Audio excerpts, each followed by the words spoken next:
Graças a Deus. Voltando. Gente, olha, desculpa, não teve 3 partes. Teve um problema aqui para esses que estão assistindo a gravação. Um probleminha técnico, mas estamos voltando aqui. Voltando aqui no exercício.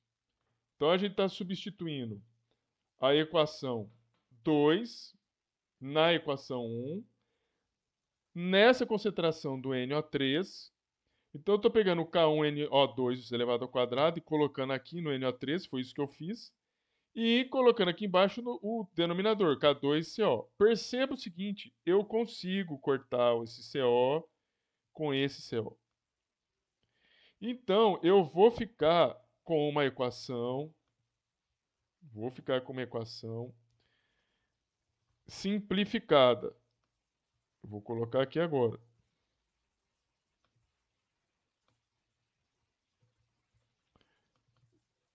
K2, vou perder essa parte.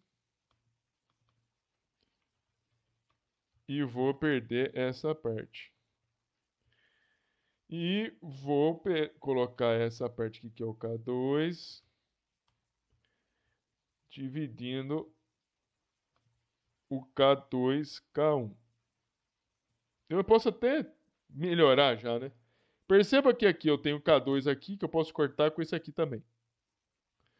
Então nem preciso fazer isso. Já posso tirar isso aqui também. E já posso tirar esse K2. Cadê? E tirar isso aqui. Percebe que esse valor que nós calculamos aqui, ó, ele é numericamente igual a esse aqui que foi calculado. Então, novamente, tanto pela primeira parte que eu fiz como por essa, em ambas você consegue chegar ao mesmo resultado. Ou seja, como a velocidade de formação do SO2 calculado é igual à velocidade de formação do CO2 experimental, que é esta que está aqui em cima. Veja, KNO2 elevado ao quadrado. Olha o calculado. K1NO2 elevado ao quadrado. Como são iguais, é possível a gente afirmar que o mecanismo reacional pode acontecer por essas duas reações. Pode, ou seja, é aceitável. Tudo bem aí, gente? Difícil? Você veja que tem sempre a mesma sequência. Se não tiver, você veja, ou de um jeito ou de outro, um pode ser mais fácil, o outro pode ser mais difícil. Isso aí depende da escolha e ambas estão corretas. O raciocínio é o mesmo. Entendeu? A única coisa que não, se você fazer uma escolha, vai depender nesse exercício, tá? Porque pode ter alguns exercícios que você não tem essa escolha de pegar um e ser mais fácil. Ambos vão pegar um intermediário e aí, pegando o intermediário, você tem que fazer o mesmo raciocínio que eu fiz. Tudo bem, gente? Muito bem. Vamos prosseguir. Vamos para uma coisa mais light agora. Não, não é aqui. É aqui. Vamos falar um pouquinho sobre teoria das colisões. Veja, eu disse para vocês que num processo de cinética química, para que aconteça uma reação, é necessário que as moléculas possam se chocar sobre determinadas condições particulares. A primeira condição é que essas moléculas precisam ter energias adequadas, Energias adequadas nós vamos ver um pouquinho mais para frente, mas precisam ser energeticamente favorecidas para que ultrapassem a barreira energética da reação química.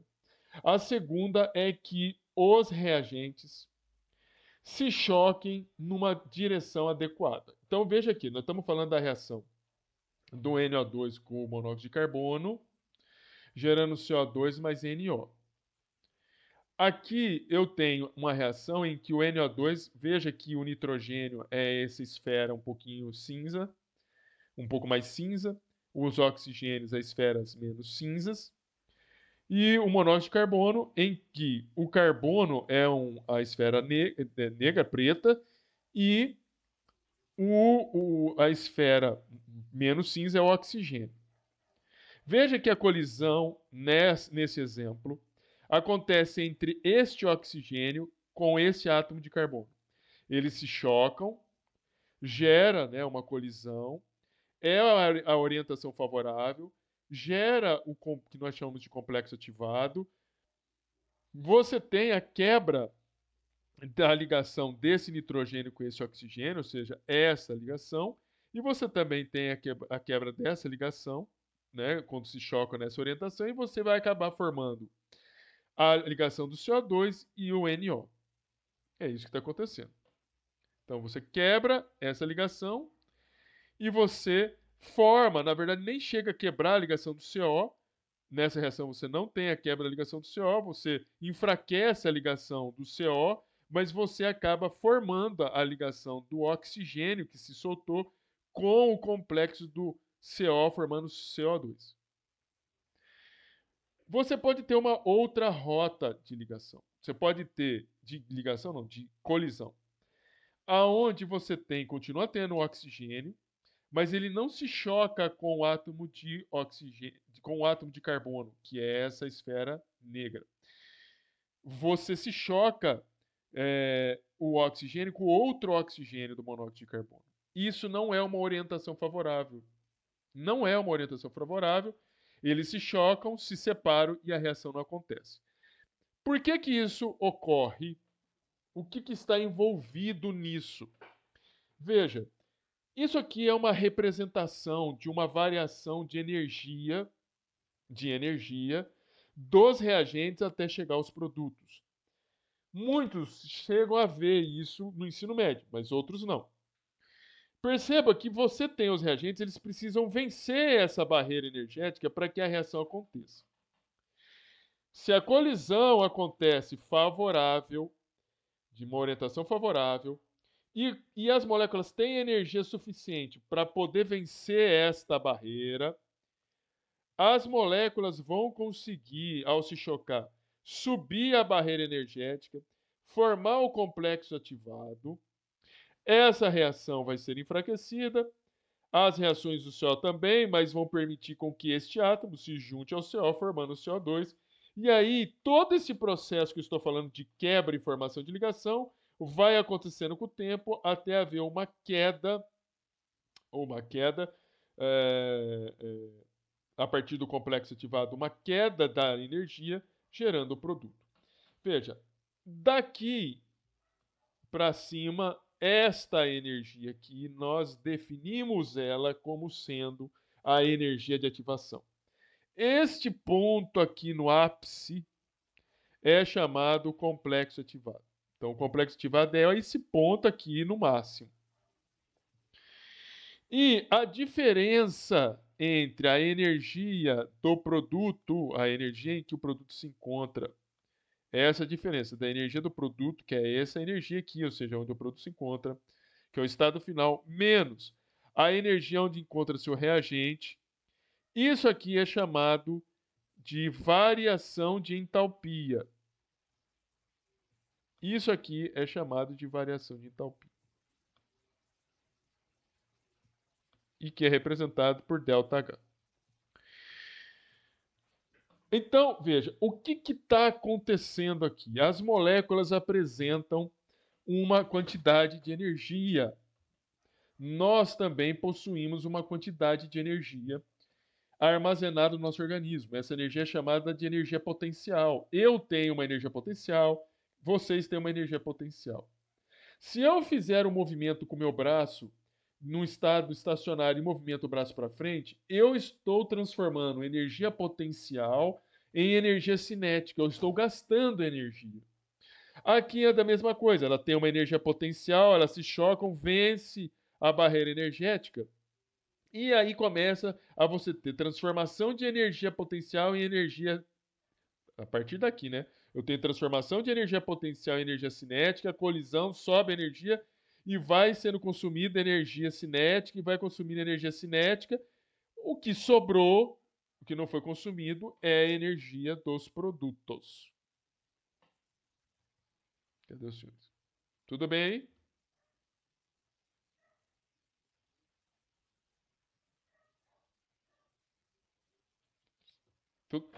Nossa, tô ficando doido, gente.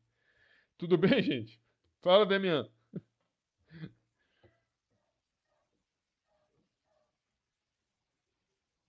Não, nem sempre. Nem sempre. Veja bem aqui. Nem sempre. Aqui eu tenho a resposta para a pergunta do Damiano. Existem situações em que as energias dos reagentes elas são alteradas, novamente, você tem uma energia potencial que é alterada durante o processo reacional, as moléculas se chocam, atinge o complexo ativado e depois você tem uma queda da reação. Mas da reação não, você tem uma queda da energia. Essa queda da energia pode ser além da energia dos reagentes. Quando isso acontece, gente, quando isso acontece, você tem transformação de energia potencial em energia cinética a ponto de você gastar a energia do reagente durante o processo reacional. E aí a energia do produto acaba sendo menor. Então, quando isso acontece, ou seja, quando você tem um ΔH negativo, porque veja, o valor da energia sempre sobe daqui, né? O zero é aqui, ó. Então, a energia do reagente que é maior do que a energia do produto. Se eu pego EP e subtrai de R, o valor vai ser negativo, o ΔH vai ser negativo. Muito bem. Quando isso acontece, parte da energia, vamos assim, raciocinar um pouquinho. Quando parte da energia dessas moléculas, energia potencial, é convertida em energia cinética, a molécula está perdendo energia. A perda da energia é sentida pela molécula, ou, na verdade, por um agente externo que pode ser eu, por exemplo, pode ser você. Nós sentimos essa perda de energia na forma de calor. Você coloca a mão numa reação química, você sente o calor, você sente que a temperatura aumentou. Então o ΔH é negativo, mas a temperatura aumenta. Você tem um aquecimento na reação química. Se fosse uma reação química que acontecesse num becker, você sentiria o becker, o copo, esquentar. Você quer um exemplo disso se você pegar, por exemplo, soda cáustica. Espero que vocês não tenham soda cáustica em casa. Mas se você tiver soda cáustica em casa, não mexam, não mexam. Soda cáustica em água, o processo de solubilização da soda cáustica é o que é NaOH, tá? É hidróxido de sódio. É muito vigoroso, aquece muito. Etanol em água, bom exemplo. Aquece, por quê? Porque o processo de miscibilização, na verdade, de mistura do etanol com a água, aquece. Sabe por que aquece? Porque a água, num primeiro momento, prefere ficar interagindo com as moléculas de água. Para você separar as moléculas de água e as moléculas de etanol, entrar entre as moléculas de água, preciso quebrar a ligação das moléculas de água com as outras interações. Isso libera energia. Você vai sentir essa liberação pelo calor. Então aquece. Voltemos aqui. Acontece que existem outras reações em que o reagente possui energia potencial, né? Possui energia potencial.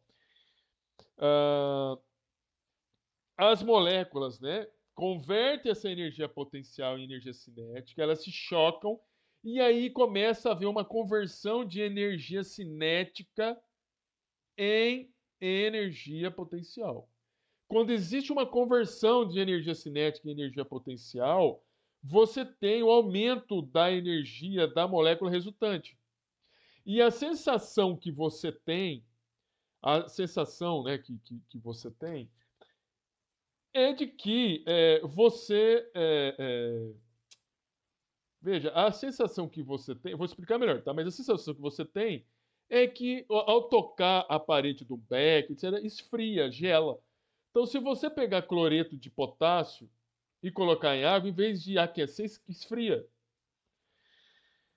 Propriamente dito é o seguinte, a molécula, para que aconteça uma reação química dessa aqui, a molécula precisa absorver energia do ambiente. Precisa absorver. Então, ela ao se movimentar, ela, ao se movimentar e gastar energia potencial em cinética, esse movimento cinético dela é necessário para que ela provoque e interaja com o ambiente para que ela possa absorver energia do ambiente.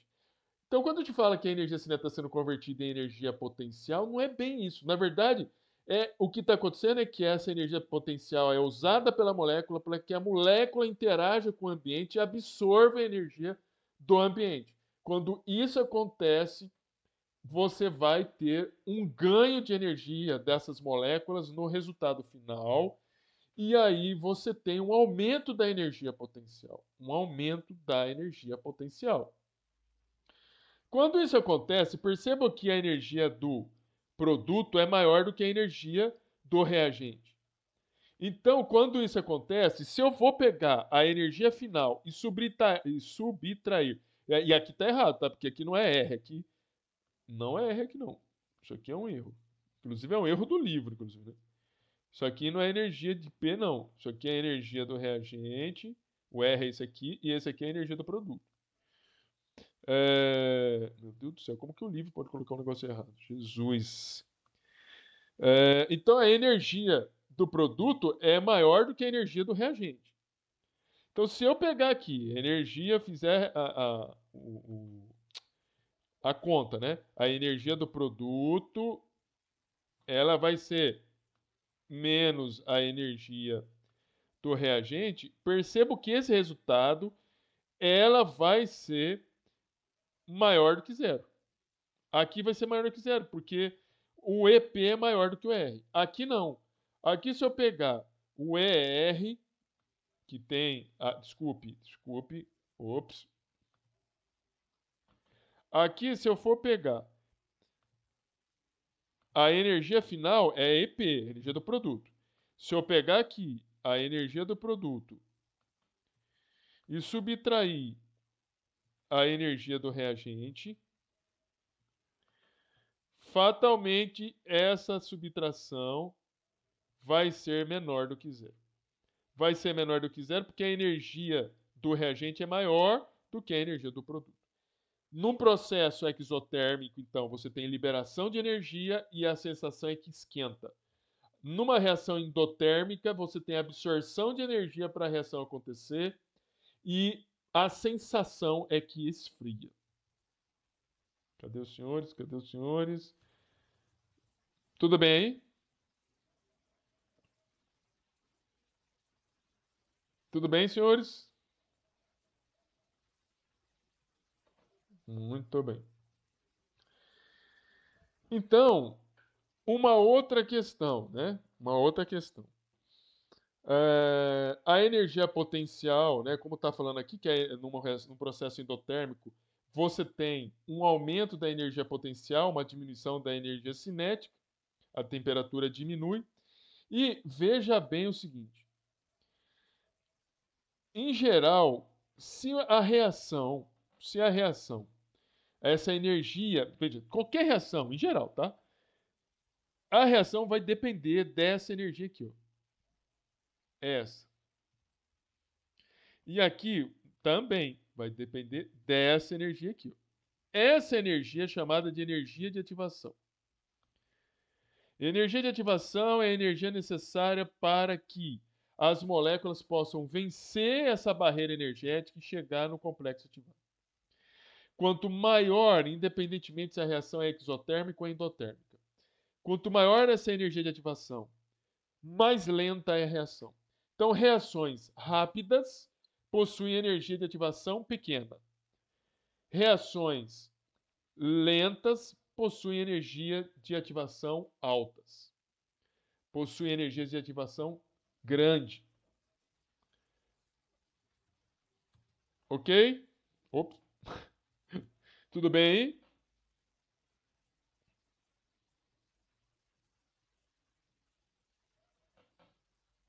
Buenas. Quais fatores interferem numa velocidade de reação? Quais fatores? Primeira coisa, temperatura é a primeira coisa que interfere numa velocidade de uma reação. Veja bem, estou mostrando aqui o gráfico para vocês Número de moléculas por energia cinética. Energia cinética, entendam a energia que a molécula tem para se movimentar. Energia de movimento. Número de moléculas.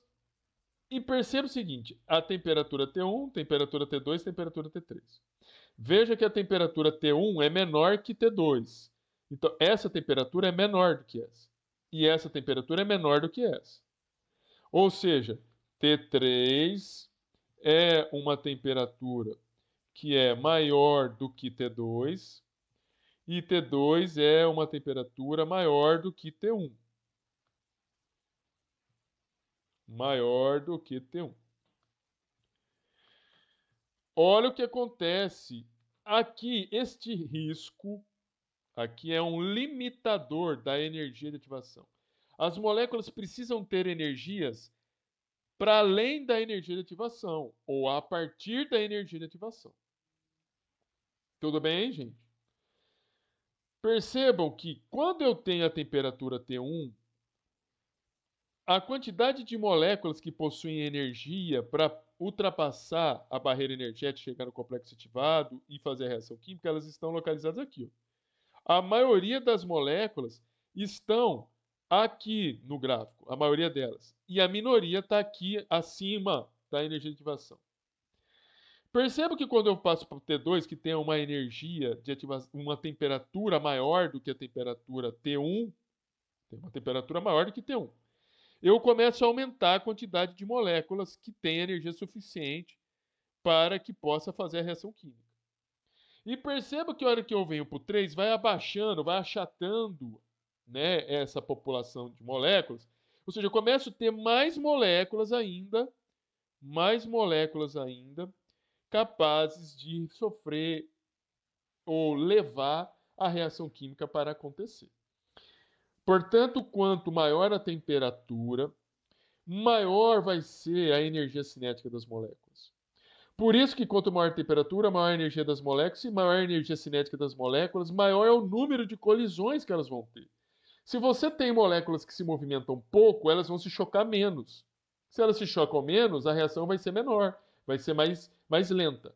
Se você tem uma energia cinética maior, porque a temperatura é maior, as moléculas vão se movimentar mais, vão se chocar mais e a velocidade da reação vai ser maior. Tudo bem aí?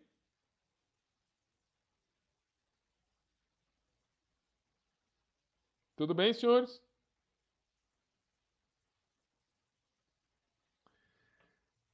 Então, agora, isso é um raciocínio lógico que nós fizemos. Existe também uma equação que demonstra a influência da temperatura de um processo reacional sobre a constante de velocidade. Veja, isso aqui é chamado de lei de Arrhenius, que mostra que uma constante de velocidade depende de um fator A, esse fator é um fator de frequência, é uma constante de proporcionalidade, ou seja, fator de frequência. Quanto maior for esse fator aqui, maior a frequência de colisões. Mas veja que a energia de ativação tem uma dependência com o inverso da temperatura. E veja que quanto maior a temperatura, mais essa divisão vai ficar pequena. É matemática, é isso que eu estou falando agora. Quanto maior a temperatura, mais essa divisão global aqui vai ser menor. Quanto menor essa divisão, menor vai ser essa subtração, ou seja, menos eu vou retirar desse ln de A. Quanto menor eu retirar desse ln de A, significa que o resultado vai acabar sendo maior. E a constante de velocidade vai ser maior. E se a constante de velocidade vai ser maior, a velocidade da reação também vai ser maior, porque a velocidade de uma reação química é igual à constante de velocidade vezes a concentração do reagente. Então, assim, quanto maior a temperatura, maior a energia cinética das moléculas, maior, portanto, vai ser o número de colisões, e se maior o número de colisões, maior vai ser a velocidade de reação. E isso reflete no maior constante de velocidade, porque a temperatura, existe uma dependência da energia de ativação em função da temperatura pela lei, e da constante de velocidade, claro, em função da equação de Arrhenius. Quanto maior essa temperatura, numa divisão. Veja, isso aqui é uma divisão. Então, é energia de ativação. Energia de ativação dividida por R, que é a constante dos gases ideais. R, que é a constante dos gases ideais.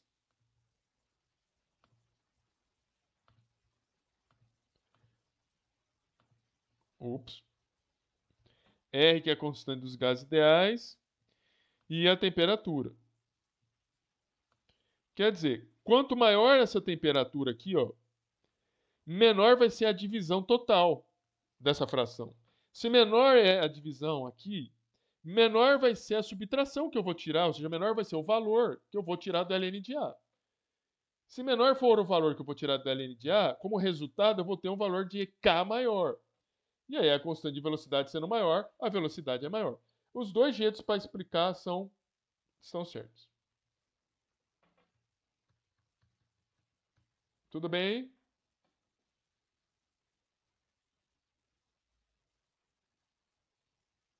Meus filhos, não durmam, não durmam. Estamos finalizando. Uma outra questão é a concentração dos reagentes. Você imagina o seguinte, uma situação em que você tenha poucas moléculas, uma segunda situação em que você tem muitas moléculas. Muitas moléculas. Veja, numa situação que você tem poucas moléculas, a possibilidade das moléculas se chocarem pode acabar sendo reduzida, porque se as moléculas ficarem muito longe uma da outra, o caminho reacional que elas vão ter que percorrer pode ser longo, pode ser longo.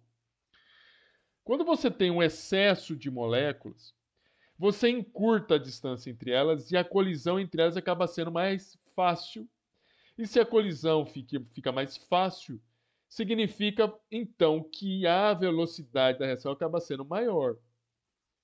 Portanto, quanto maior a concentração dos reagentes, maior vai ser a velocidade da reação, porque você vai favorecer as colisões entre as moléculas. Quanto menor a concentração das moléculas, mais você vai dificultar essa colisão, portanto, menor a velocidade da reação. Tudo bem aí?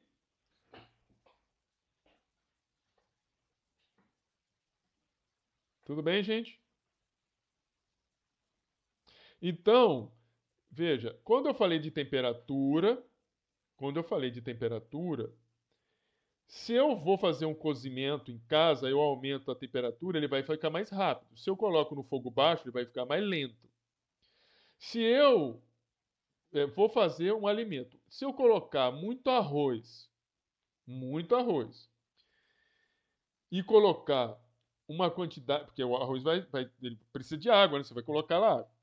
Se eu colocar muito arroz, eu posso acabar favorecendo uma reação química em que dificulta. Estou fazendo ao contrário agora. Não é sempre que você aumenta a concentração que vai funcionar, tá? Se eu aumentar, colocar mais arroz e colocar um volume d'água menor, olha só, que agora eu preciso do volume d'água, é reagente também. Arroz mais água. Se eu colocar muito arroz, mais arroz, e eu mantenho a mesma quantidade de água, é a mesma situação que você não muda o arroz, deixa a mesma quantidade de arroz, mas eu diminuo a quantidade de água. Se isso acontecer, ou eu aumentar a quantidade do arroz e diminuir a quantidade de água, ou eu manter a quantidade de arroz e diminuir também a quantidade de água, você vai ver que a hora que você diminuir a quantidade de água, você está diminuindo um dos reagentes. Se você diminuir um dos reagentes, pode ter certeza que a velocidade de consumo do seu arroz vai ser menor. Beleza? Desde que a velocidade de aquecimento da sua água seja igual. O tempo que demora para aquecer seja igual. Se a velocidade de aquecimento não for variada, ou seja, se eu coloco maior quantidade de água para fazer o cozimento do alimento, vai demorar mais para aquecer a água. Aí é claro que vai demorar mais para você fazer o cozimento também, tá? Então, assim, por isso que eu estou falando, não é sempre que você tem que raciocinar um pouco, porque quando você coloca a quantidade de reagente e essa quantidade de reagente tem uma interligação com o que a gente fala de transferência de energia, que é o aquecimento, ou seja, eu preciso aquecer, então não é sempre que eu coloco as quantidades aqui que vai ser a reação química vai ser a mesma, ou seja, a velocidade, aliás, vai ser maior. Vocês estão entendendo o que eu estou falando? Estão entendendo? Se eu estou trabalhando no sistema gasoso, no sistema gasoso, sim, se você aumenta os reagentes, vai aumentar a velocidade de reação. Mas quando eu falo em compostos sólidos, e você tem lá o arroz e você tem a água, eles são os reagentes. Se você mantém a quantidade de arroz e você diminui a quantidade de água, e a taxa de aquecimento da água vai ser igual, seja para uma quantidade de água que você tinha antes, ou a quantidade de água que eu reduzi, ou seja, o tempo de aquecimento aqui não vai influenciar, a velocidade de aquecimento da água não vai influenciar, então a velocidade da reação vai diminuir, porque eu diminui a quantidade de água. Se eu aumentar a quantidade de água, a velocidade de aquecimento for igual, se a velocidade de aquecimento for igual, nós vamos ter um processo de aquecimento, de velocidade de reação maior. Mas se eu tiver interferência do processo de aquecimento da água, ou seja, a velocidade de aquecimento for diferente, ou seja, eu não consigo aumentar essa velocidade de aquecimento da água a ponto do tempo de aquecimento da água ser igual, ou seja, vai demorar mais para aquecer a água, aí, meu amigo, não vai aumentar a velocidade, não. De maneira nenhuma. Vai demorar mais para fazer o cozimento. E tem outras coisas, a gente não vai aprender aqui, vai aprender um pouquinho para frente, nessa disciplina. Mas vai ser um pouquinho diferente, porque é diferente você fazer um alimento usando uma panela de barro, usando uma panela de alumínio ou usando uma panela de cobre. Porque tem um trem que chama-se capacidade calorífica dos materiais, que a gente vai ver depois, né? Que é a capacidade dessa substância absorver energia para alterar a temperatura delas. Tudo bem? Só conhecimento geral, que a gente vai ver depois. Penúltima coisa, superfície de contato. Exemplo mais prático possível: esponja de aço, ou seja, esponja de aço, que é o bombril, ou você pegar um ferro. Imagina que eu peguei a mesma massa, a mesma. Eu pego um ferro, esfarelo o ferro, pego prego, pego prego, esfarelo o prego e pego um outro prego, mesma massa, e não esfarelo ele e deixo ele no relento. Por que que o bombril ou um prego esfarelado, ou seja, diminuído o tamanho, ele vai acabar sendo oxidado mais rapidamente do que um prego sem estar esfarelado? Por que vocês acham? Por causa da maior superfície de contato, exatamente, que é o princípio da nanotecnologia. A hora que você diminui o tamanho, você expõe mais a área superficial do material. Isso potencializa a reação química e você aumenta a velocidade da reação. Então veja, quando você pega sal grosso ou você pega o sal refinado, o sal cisne, por exemplo, nem sei se tem mais sal cisne. Acho que tem, né, gente? Existe sal cisne ainda? Antigamente, na minha época, tinha sal cisne, né, que era o cloreto de sódio, que é a marca sal cisne. Eu não sei se tem isso, essa marca. Mas o sal refinado e o sal grosso, se você pegar ambos os sais e você colocar a mesma massa em água, na mesma quantidade de água, você vai ver que o sal grosso vai demorar um pouco mais para dissolver do que o sal refinado. Ah, mas por quê? Porque o sal refinado ele tem uma superfície de contato maior. Então, isso vai favorecer o aumento da velocidade da reação de solubilização. Tudo bem aí?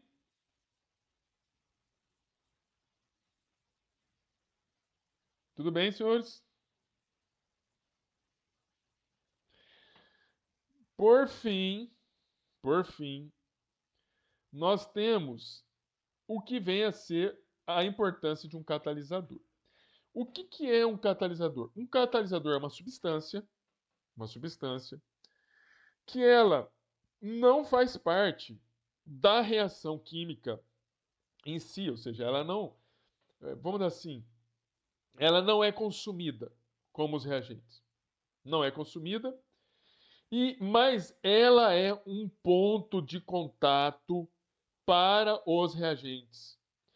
Ela faz com que ela permite, é uma substância que permite com que o caminho reacional possa ser alterado, possa ser facilitado para que os reagentes que se chocam possam se chocar mais facilmente.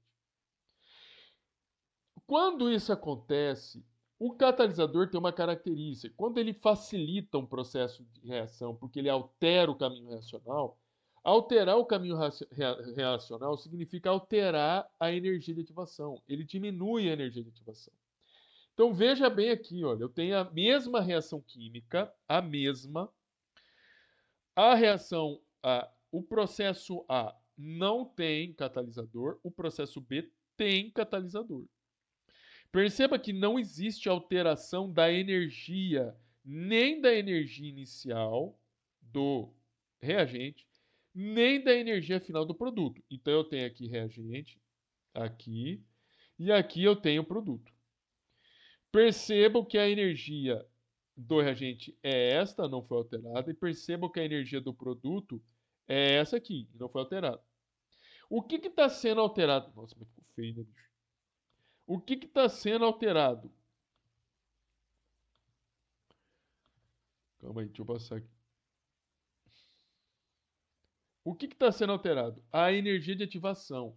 Ou seja, ele fez um outro caminho reacional em que criou-se duas energias de ativação menores. Perceba, essa aqui é muito grande. Ó. Vou traçar aqui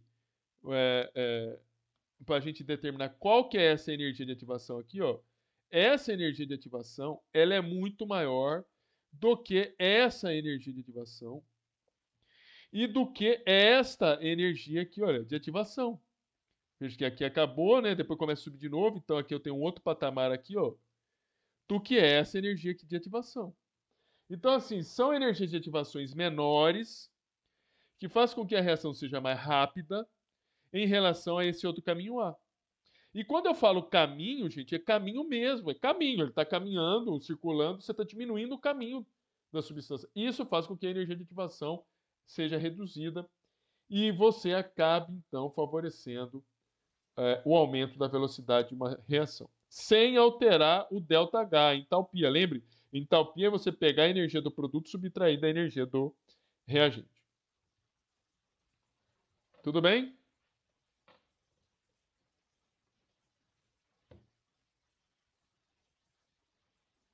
Então, veja, é isso, cinética é isso que nós precisamos, tá? Eu vou fazer um exercício, dá tempo de fazer um ou dois exercícios. Veja o que eu falei hoje para vocês. Falamos de mecanismo e vimos como é possível, né? Nós falamos aqui, olha, sobre mecanismo e vimos como é possível eu estabelecer uma sequência lógica para testar se essa velocidade, desculpe, uma sequência lógica para fazer um cálculo da velocidade da reação com base, né, no estudo e na importância dos agentes ou das substâncias ou dos reagentes intermediários ou produtos intermediários, ou seja, do intermediário, para que a gente possa calcular essa velocidade de formação de um produto e também do intermediário e, no final, comparar uma velocidade calculada da reação química em função da velocidade experimental que é determinada experimentalmente. Se elas forem iguais, eu posso afirmar que essas etapas são passíveis de acontecer.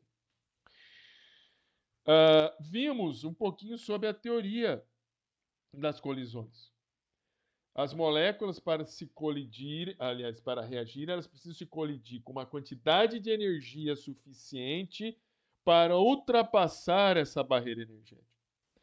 Se a energia concedida a elas for só energia para chegar no complexo ativado, pode ser que ela chegue no complexo ativado e não consiga ir até o final. Por isso que tem que ser uma energia suficiente o bastante para passar da barreira energética e a reação química acontecer, haver a quebra da ligação química dos reagentes e a formação das ligações dos produtos. Vimos que existem reações que podem ser endotérmicas e exotérmicas. As exotérmicas, você tem uma liberação de energia, então a energia potencial dos produtos diminui. E aí o ΔH é negativo e a sensação é que esquenta. A reação endotérmica é o contrário, você tem um processo em que a energia dos reagentes, ao ultrapassarem o complexo ativado, né, ou seja, os reagentes interagirem, haver a quebra das ligações dos reagentes e a formação das ligações dos produtos, os produtos acabam tendo uma energia potencial maior, porque existe uma situação de absorção de energia do próprio sistema para que ou conversão da energia cinética em energia potencial para que para que a reação química possa acontecer. E nesse sentido, a sensação que você tem numa reação dessa é que gela. Então tem reações que liberam energia e vai aquecer, existem reações em que absorve energia e vai esfriar. E depois eu falei de alguns fatores que interferem na velocidade da reação. Temperatura, porque aumenta a população de espécies que têm energia maior do que a energia de ativação para que a reação possa acontecer. E ao aumentar a temperatura, nós diminuímos esse fator da equação de Arrhenius.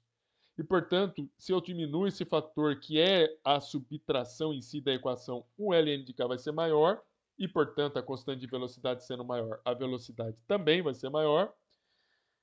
Aumento da concentração dos reagentes, porque vai aumentar a colisão entre as moléculas e favorecer, portanto, a velocidade da reação.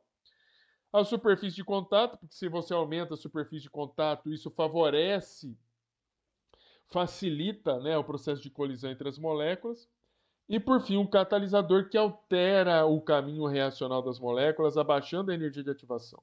Se você abaixa a energia de ativação, você está abaixando a barreira energética para que a reação aconteça e, portanto, facilitando o processo reacional. Vamos fazer um único exercício. Acho que dá para nós fazermos um exercício apenas. Vamos ver aqui. Não. Também não. Também não. Esse daqui são da época da aula. Não que nós não vamos fazer ele, mas que eu não tinha um exercício de hoje. Espera só um minutinho. Não tá aqui. Vamos lá.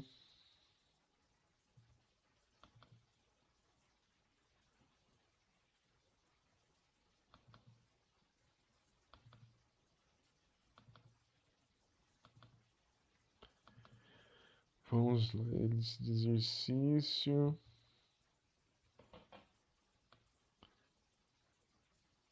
Vamos ver aqui, já peguei.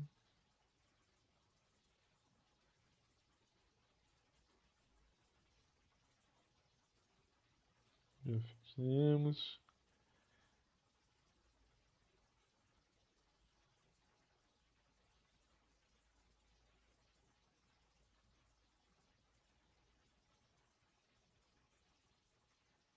Não, isso aqui eu vou ter que fazer gráfico.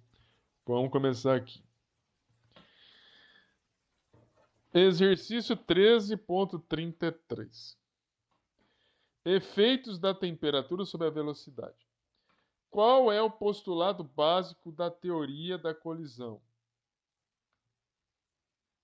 Qual é o postulado básico da teoria de colisão? Postulado básico da teoria de colisão é: para que ocorra uma reação química, as moléculas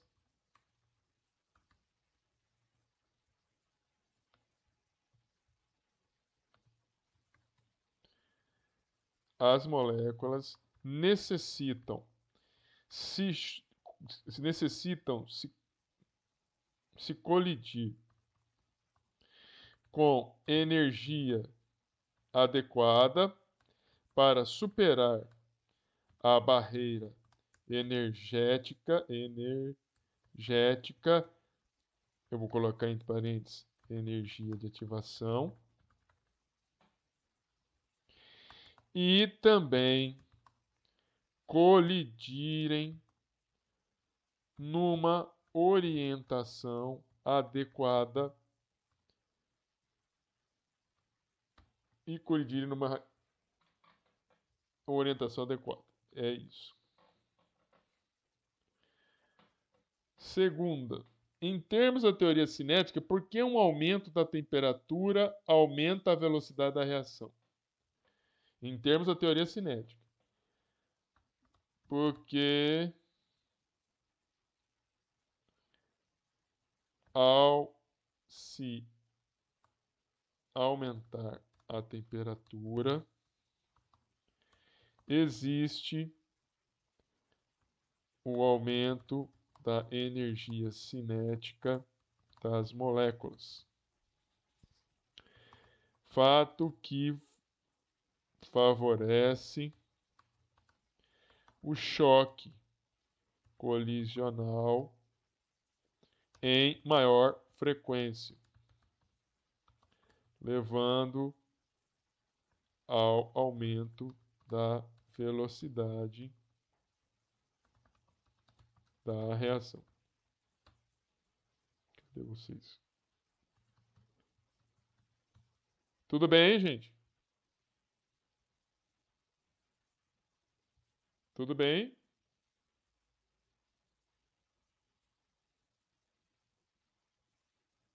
Beleza. Deixa eu ver se dá para fazer mais um. Olha só, ele quer saber o seguinte. Uma reação tem o seguinte mecanismo, tá? Aqui, ó. Qual é a mudança total resultante que ocorre nessa reação? Na verdade, sabe o que ele está pedindo? Ele está querendo saber qual que é a reação global. Qual que é a reação global? Ora, vamos passar aqui. Vamos passar aqui uma régua e vamos verificar o que está acontecendo. Veja, olha só, 2NO, veja aqui que ele não está falando qual que é lento, qual que é rápido, nada disso, só deu aqui a sequência. Veja que ele gerou o N2O2 e ele está sendo consumido aqui. Então, a primeira coisa, eu posso cortar esse N2 com esse N2. É a primeira coisa. Porque esse é um intermediário. Mas veja que quando esse intermediário ele é formado, ele é consumido, ele gera um outro intermediário. Esse aqui é um segundo intermediário que acaba sendo consumido depois. Percebe? Perceba que a água aqui não está sendo consumida. Perceba que o nitrogênio está sendo consumido. Nem a água aqui está sendo consumida. No final das contas, a gente precisa somar tudo isso aqui. Então, no final das contas, eu vou ter 2NO mais 2H2. Por que é 2H2? 2H2 porque eu tenho esse H2 e esse outro H2.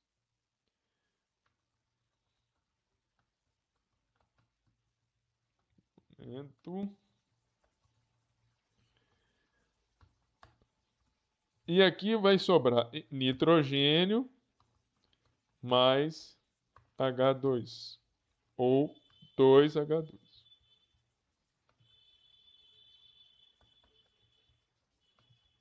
Então, veja, é essa aqui que é a mudança total ou a reação global da reação. Alguma dúvida nisso, gente?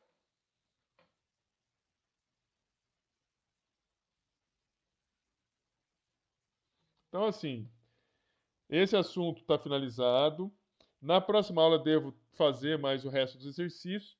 E aí a gente começa a falar um pouquinho sobre, se eu não me engano, a sequência sobre termodinâmica, que lá está escrito como termoquímica.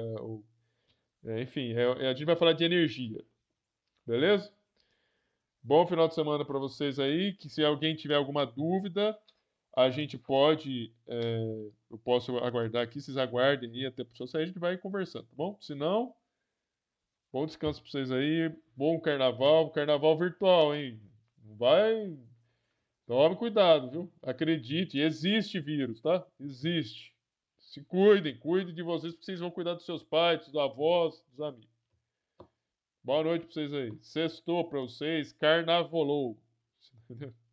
Boa noite aí.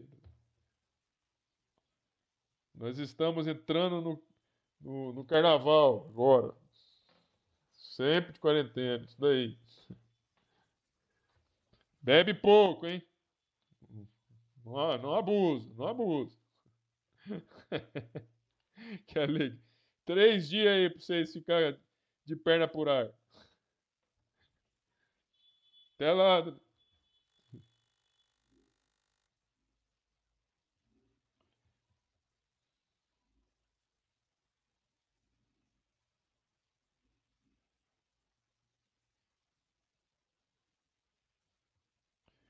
Guilherme, tem alguma dúvida? Guilherme, Tatiane.